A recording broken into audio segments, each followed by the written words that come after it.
The autumn leaves crunched beneath Richard, Montgomery's polished shoes as he walked the familiar path through Oakwood Cemetery. At 62, he had made this journey every Sunday for the past 3 years, ever since his son Daniel had been taken from him. The grief never quite left, just settled into a dull ache that he carried everywhere. Richard was a tall man with silver hair that caught the afternoon light, his expensive navy suit a stark contrast to the natural surroundings. He had built Montgomery Industries from nothing, turning a small tech startup into a Fortune 500 company. But all the money in the world couldn't bring back his boy. As he approached Daniel's grave, Richard stopped abruptly. Someone was already there. A small figure knelt before the headstone, and he could hear the soft sounds of crying. It was a child, a little girl who looked to be about 7 or 8 years old. She wore a worn olive-green jacket that was slightly too big for her, and her blonde hair fell in gentle waves past her shoulders. Richard's first instinct was to turn away, to give her privacy. But something made him stay. Perhaps it was the sight of someone else who understood his pain, or perhaps it was simply the protective instinct that any parent feels when they see a child in distress. He took a careful step forward. The girl must have heard him because she turned, revealing a face streaked with tears. Her blue eyes were red and puffy, and she clutched something small in her hand. "I'm sorry," Richard said softly. "I didn't mean to intrude. This is my son's grave." The girl's eyes widened, and fresh tears spilled down her cheeks. "Your son?" she whispered. This was your Daniel?" Richard felt his throat tighten. "Yes, did you know him?" The girl nodded, her small hands trembling. "He saved my life," she said simply. Richard found himself moving closer, his legs suddenly weak. "What do you mean?" The girl wiped her face with the back of her hand, leaving a smudge of dirt across her cheek. "My name is Emma," she began. 3 years ago, I was really sick. The doctors said I needed a new heart, but my mama didn't have money for the operation. We were on a waiting list, but I was getting worse every day." She looked down at the gravestone, tracing Daniel's name with her finger. "Then one day the hospital called. They said they had a heart for me, a perfect match. Someone had died, and their family had donated their organs. That person was Daniel." Richard felt the world tilt beneath him. He had known that Daniel's organs had been donated. It was what Daniel had wanted, what he had made clear when he'd gotten his driver's license. But Richard had never known the recipients, had never asked. The pain had been too raw, too immediate. Knowing that parts of his son lived on in strangers had been both a comfort and an agony he couldn't face. Now, looking at this small girl with tears running down her face, he understood. Daniel's heart beat in her chest. His son's generous, loving heart kept this child alive.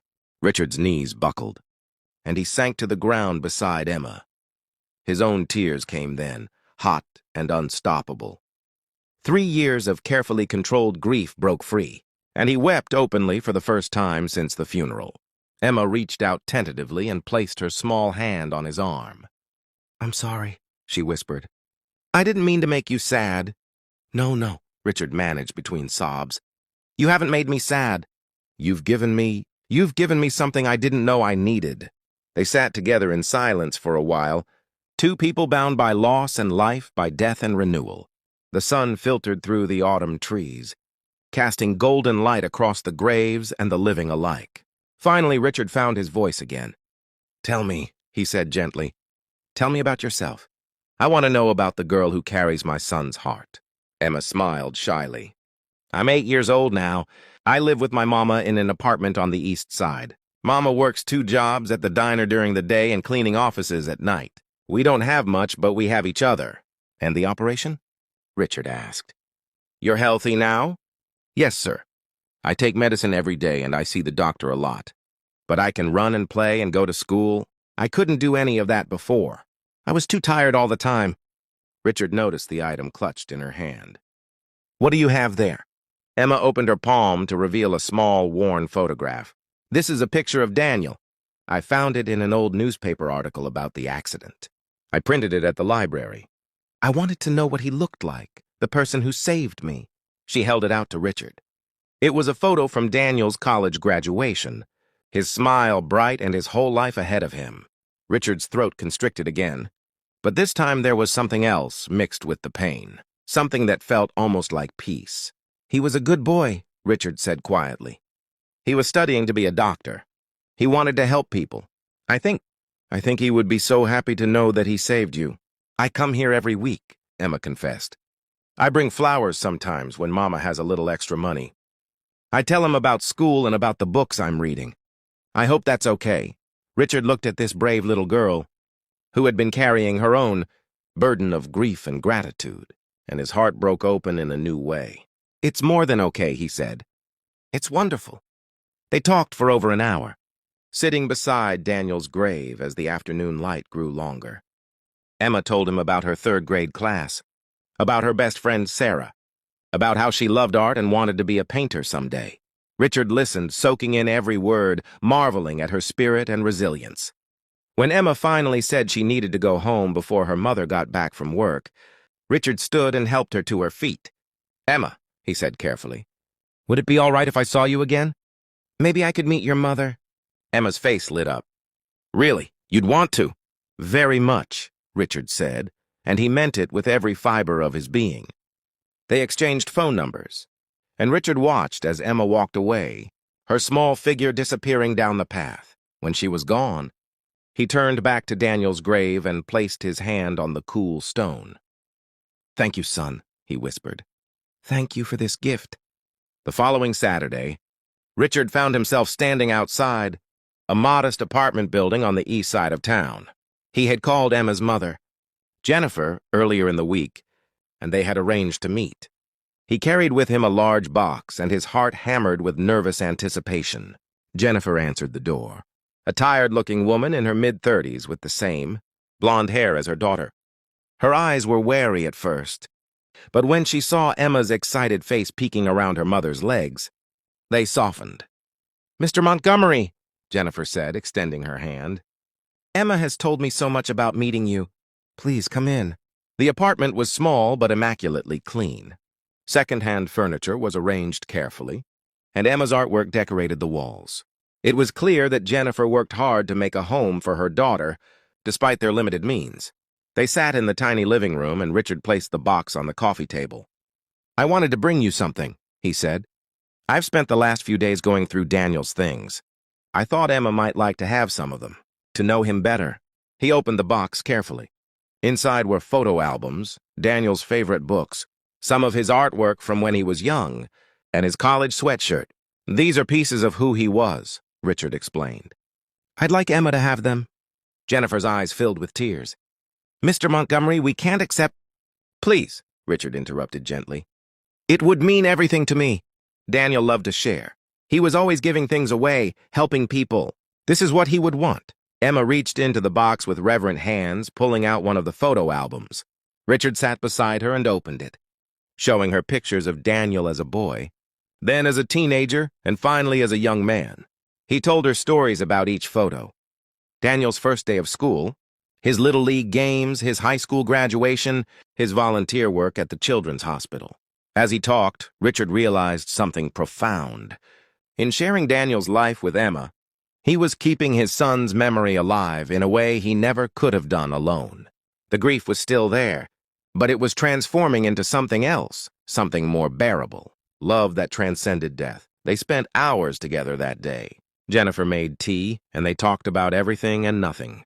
Richard learned that Jennifer had been a single mother since Emma was 2, that she worked tirelessly to provide for her daughter, that the medical bills from Emma's operation had left them deeply in debt despite insurance. As the afternoon wore on, Richard made a decision. "Jennifer," he said carefully, "I'd like to help you. Please let me explain before you say no." He told her about his company, about his wealth, about how empty his life had felt since Daniel died. "I'm not trying to buy anything or replace anyone," he said, "but I have resources that could make your lives easier. I'd like to set up a trust fund for Emma's education, and I'd like to help with your medical debt." Jennifer shook her head, tears streaming down her face. "That's too much. We can't—" "My son's heart beats in your daughter's chest," Richard said softly. "That makes us family in a way, and family helps family." Over the following months, Richard became a regular presence in Emma and Jennifer's lives. He didn't try to replace Emma's father or take over their lives. Instead, he became something like a grandfather, a role he embraced with his whole being. He attended Emma's school plays and art shows. He took her to museums and the library, feeding her love of learning and creativity. He had long conversations with Jennifer over coffee, learning about her dreams and fears, offering support and friendship. In turn, Emma and Jennifer gave Richard something precious, a reason to look forward instead of back. They reminded him that life continued, that love could survive loss, that joy was still possible. Richard also made changes to his company. Inspired by Daniel's legacy and Emma's story, he established the Daniel Montgomery Foundation, dedicated to helping families with children who needed organ transplants. He used his wealth and influence to raise awareness about organ donation, to help cover medical costs for families in need, to support research into transplant medicine. One Sunday afternoon, nearly a year after that first meeting at the cemetery, Richard and Emma sat together at Daniel's grave. It had become their ritual, this weekly visit. Sometimes Jennifer came too, but today it was just the two of them. Emma was drawing in a sketchbook, creating a portrait of Daniel from the photographs Richard had given her. She had real talent, Richard thought, watching her small hands move confidently across the page. "Mr. Montgomery," Emma said without looking up from her drawing, "can I ask you something?" "Of course, sweetheart." "Do you think Daniel knows about us? About how we're friends now?" Richard considered the question carefully. He had never been particularly religious, but since meeting Emma, he had begun to believe in something larger than himself. "I think he does," Richard said. "And I think he's happy about it." Emma nodded, satisfied. "I think so too. I can feel it sometimes, right here." She placed her hand over her heart, over the place where Daniel's heart beat steadily. "It's like he's telling me everything is going to be okay." Richard felt tears prick his eyes again, but they were different now. Not the tears of despair he had cried for so long, but tears of gratitude and wonder. "You know," he said, "you've taught me something important." "What's that?" "That love doesn't end when someone dies. It transforms. It finds new ways to exist in the world. Daniel's love is here, in you, in your kindness and your courage. And my love for him is here too, in the way I care about you and your mother." Emma set down her pencil and turned to look at him. With the wisdom that children sometimes possess, she said, "Maybe that's why hearts can be donated, so that love keeps going." Richard pulled her into a gentle hug. This remarkable child who had brought light back into his dark world. "You're absolutely right," he whispered. As they sat together in the peaceful cemetery, surrounded by the evidence of lives lived and lost, Richard Montgomery understood something he had been searching for since the day his son died. Grief and joy were not opposites. They could exist together, intertwined like the roots of trees feeding each other, creating something new and beautiful. Daniel was gone, but his legacy lived on, not just in Emma's beating heart, but in the foundation that bore his name, in the families that were helped, in the awareness that was raised, and most of all, in the love that connected Richard to Emma and Jennifer, a love that transcended biology and circumstance. The autumn leaves continued to fall, marking the passage of time. But in that cemetery, beside that grave, a different kind of renewal was taking place, a renewal of hope, of purpose, of connection. Richard had thought his life was over when Daniel died. Emma had shown him it was just beginning again. They stayed until the sun began to set, painting the sky in shades of orange and gold. Emma finished her drawing and placed it at the base of the headstone, held down by a smooth river stone. It was a beautiful likeness of Daniel, captured with care and love by the girl whose life he had saved. As they walked back down the path together, Emma's small hand in Richard's larger one, he felt something he hadn't felt in 3 years. He felt whole. Not the same as he had been, he would never be that person again. But whole in a new way, scarred but healed, changed but stronger. "Same time next week?" Emma asked as they reached the cemetery gates. "Same time next week," Richard confirmed. "I wouldn't miss it for anything in the world." And as they parted ways, Richard Montgomery looked up at the darkening sky and sent out a silent thank you to his son. "Thank you for your generous heart. Thank you for saving Emma. And thank you for bringing us together." Because in the end, that was what love did. It connected people across time and space and even death itself. It found ways to persist, to grow, to heal. And sometimes, in its most profound moments, it brought strangers together and made them family. The story of Richard and Emma was just beginning, but it was built on a foundation that would last. Gratitude, compassion, and the unshakable belief that every life touches others in ways we can never fully understand. Daniel's brief time on Earth had created ripples that would continue long after he was gone, touching lives and changing hearts. And in a quiet cemetery where the autumn leaves fell like blessings, a billionaire and a little girl visited a grave together, keeping alive the memory of a young man who had given the ultimate gift. Love, after all, was the only thing that truly lasted forever.